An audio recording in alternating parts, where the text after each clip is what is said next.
Hello everyone, welcome to today's lesson. Continuing with our lecture series of practice questions of general aptitude for GATE 2024. In today's video, we will be practicing few questions of the topic geometry. So geometry is an important topic of quantitative aptitude. It has been asked in GATE before, and in GATE exam we see very simple questions of geometry, in the sense that the most fundamental theorems or the most basic properties of triangles, circles, polygons, etc. are tested in the questions that are asked in GATE. So today we'll be looking at some practice questions of geometry. The level we have kept as can be asked in the GATE exam. So let us start. The first question is on the screen. Please pause the video, read the question, give it a try, and once you've given it a good go, you can cross-check with the solution that we are going to discuss. A quadrilateral ABCD is inscribed in a circle such that AB is to CD is equal to 2 is to 1 and BC is to AD is equal to 5 is to 4. So if AC and BD intersect at the point E, then what is the ratio? AE is to CE, right? So we have a circle, and inside that a quadrilateral ABCD has been inscribed such that the ratio of the lengths of the quadrilateral has been given to us. So in these type of questions where the figure is not given, we obviously have to draw the figure first. So we have a circle, that much has been given, and we have a quadrilateral inside it such that ABCD, such that AB is to CD is 2 is to 1. So AB is going to be bigger, right? So suppose this is one side, this is the other side. So I'm saying that this is, let's say, AB and CD, and then I can join this AD and I can join this BC, right? Roughly. So this is ABCD, a quadrilateral inscribed inside a circle such that AB is to CD is equal to 2 is to 1 and BC is to AD has also been given to me as 5 is to 4. Now BD and AC are going to intersect at a point. This point has been given as E. So I want to find out the ratio of AE and CE, right? I want to find out AE is to CE. So how can we approach this type of a question? So here, since we have been given the ratio of the lengths, right? We have been given the ratio of the lengths and we have to find out the ratio of the length of AE and CE as well. So we can use the concept of similarity of triangles. We can see that a number of triangles have come up and we have the ratio of their lengths. So we can use the concept of the similarity of triangles. How can we arrive at which triangles are similar? So if you look at this figure, you know that AB is nothing but a chord of this circle, right? AB is nothing but a chord for this circle, and the angles which are subtended by a chord on the circumference are going to be equal. Angle subtended by chord on the circumference is going to be equal. So if I consider this chord AB, the angles which is subtended by the chord on the circumference of the circle, that is this angle and this angle, these are going to be equal. So this is one of the most fundamental properties of circle. The angle which is subtended by chord on the circumference of the circle are going to be equal. So this angle is going to be equal. Similarly, if I consider CD to be the chord, then this angle is going to be equal to this angle. Similarly, if I consider BC to be the chord, then this particular angle will be equal to this particular angle. If I consider AD to be the chord, then this is going to be equal to this angle. So this is how we are getting group or pairs of angles which are equal to each other, and on this basis we can conclude that the triangles are going to be similar to each other. So if you look at triangle CE and D and you look at triangle BEA, you can see that this angle is equal to this angle. This angle is equal to this angle, so obviously this and this angle will also be equal, and both of them are going to end up being as similar triangles, right? So I will be getting nothing but triangle CED as similar to triangle BEA. And when I have a set of two similar triangles, then I can find out the ratio of the length of the sides of the triangle, right? So this is going to be CE upon BE is equal to DE upon AE is equal to DC upon AB. The ratio of the length of the sides of the triangle are going to be equal, right? Similarly, now if you look at triangle DEA and CEB, right? So you will see that they are also going to be similar, because you see this angle is equal to this angle, this angle is equal to this angle, so obviously this and this are also going to be equal. So the triangles are going to be similar, and triangle CBE or CEB will be similar to triangle DEA. And from here again we can find a relation CE upon DE is equal to BE upon AE is equal to BC upon AD. So in this question, since we have been given the ratio of the lengths of the quadrilateral and we can see that we are getting a couple of triangles, so we can utilize the concept of the similarity of the triangles, right? So that's what we have done here also. So this is how the figure is. These are the angles which are equal. So this angle is equal to this angle. So name them as 1, 1. This is equal to this. So 2, 2, 3, 3, 4, 4. And on this basis, we can conclude that the triangles are similar and this is the relation that we are going to get. Now what do I want to find out? I want to find out AE and CE, the ratio between AE and CE. So we can look out for terms where we have that. We have AE here, CE here and DE is common, right? DE is common. So now it's very easy. I have the ratios. I just want to, if I multiply these two terms, then DE will get cancelled, right? So let's see DE upon AE. If I just multiply this with a CE upon DE. So I will get half multiplied with a 5 by 4 because this ratio has been given to me in the question itself. So this DE gets cancelled and I have CE upon AE is equal to nothing but 5 upon 8. And the question is not asking ratio of C is to A. Question is asking AE is to CE. So that is going to be nothing but 8 is to 5. 8 is to 5. So don't end up making a silly mistake here. The question is not asked C is to A. Just because you get 5 by 8, don't go and mark the answer as 5 by 8. Cross check with what the question has asked. The question has asked the ratio of A is to C. So that's going to be 8 is to 5. So this was an easy, simple question and two most basic fundamental concepts have been tested. One of triangles, that is similar triangles, and the other of circle, that is the angle which is subtended by a chord on the circumference of the circle is going to be equal. Clear? Let's move to the next question. Next question is on the screen. Please pause the video, give it a good try and then you can play and cross check the answer. In a circle, two parallel chords on the same side of a diameter have lengths 4 cm and 6 cm. If the distance between these chords is 1 cm, then what is the radius of the circle? So we have a circle and there are two parallel chords in the same side of the diameter having lengths 4 cm and 6 cm. And the distance between the chords has been given as 1 cm. So what is the radius of the circle, right?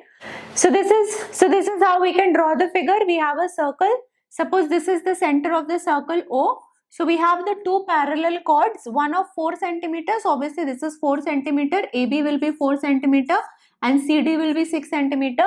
And they are at the same side of the diameter, right? So on same side. It is not going to be like if this is the circle, then this is where CD is and this is where AB is. It's not like that, right? This could also have been a possibility, right? Because we only know that they are parallel to each other and the distance between them. But that is what this particular sentence means, that on the same side of the diameter. So they are going to be on the same side of the center of the circle. You can think of it that way as well. So we have, let's say AB is equal to 4 cm and I have CD is equal to 6 cm. And the distance between them has been given as 1 cm. That means suppose if I name these points also as P and Q. So this P and Q distance has been given as 1 cm. Now what is this OQ? OQ is nothing but a perpendicular that I am drawing from the center of the circle to the chord, that is AB. OQ is a perpendicular that I am drawing from the center of the circle to the chord AB, right? So now if I draw a perpendicular from the center of the circle to a chord, then it is always going to bisect the chord. Perpendicular from the center to a chord is going to bisect the chord. So if this entire AB is equal to 4 cm as we saw, so this AQ is going to be 2 cm and this BQ is going to be a 2 cm.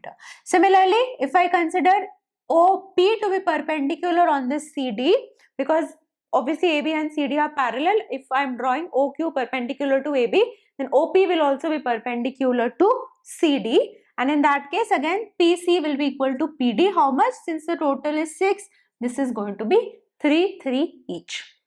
Also, if I join this OD, let me use another color. If I join this OD, this is nothing but the radius of the circle. Similarly, if I join this OB, this is also nothing but the radius of the circle. Right? So, am I not getting right angle triangles? Am I getting right angle triangles or not? So, I have triangle OPD, which is a right angle triangle. And so, I can apply Pythagoras theorem. Pythagoras theorem will give me OD square is equal to OP square plus PD square. Similarly, if I look at triangle OQB, then that is also going to be a right angle triangle where I will have OB square is equal to PQ square plus BQ square. Is this clear or not? Simple, right? Simply I am just drawing a perpendicular from the center on this chord. So if I draw a perpendicular from the center on the chord, it is going to bisect the chord, right? Since I have the length, so I know this is 2, this is 3, this and this are going to be equal because it's the radius of the circle, and then I have got two right angle triangles, so I'm simply going to apply the Pythagoras theorem. Let me assume that this OP is equal to x. If I assume OP to be x, then OQ is going to be x plus 1. OQ is going to be x plus 1 because I know that this PQ is equal to 1, right? So if I just substitute that value, so OD square is nothing but R square is equal to OP is going to be x square. PD I know is a 3, so 3 square. So this is one equation that I am getting. And here if I substitute, then OB again is R, so R square is equal to PQ. It won't be PQ, it is going to be OQ square. So OQ is nothing but x plus 1 whole square, and a BQ is going to be 2 square. So this is the second equation that we have. So let us simplify. So these are the two equations that we have, and if we just simplify them, we'll be able to find out the value of R. Let's say this is equal, so x square plus 9 is equal to x square plus 2x plus 1 plus a 4 will be 5.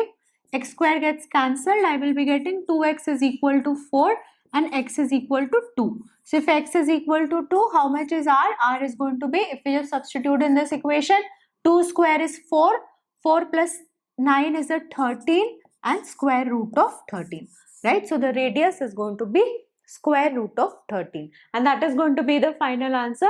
The final answer for this question is going to be root of 13. Is it clear? So again, a very basic concept or a basic fundamental property of circles has been tested in this question. What is that? The perpendicular from the center of a circle to a chord is going to bisect the chord.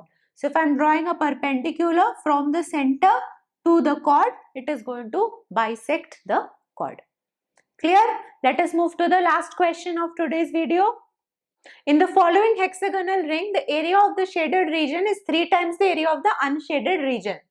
Find the ratio of perimeter of the outer hexagon to that of the inner hexagon. So a hexagonal ring has been given, and they have said that the area of this shaded region is 3 times the area of the unshaded region, right? So suppose the area of this inner hexagon is x, then this shaded region area is equal to 3x.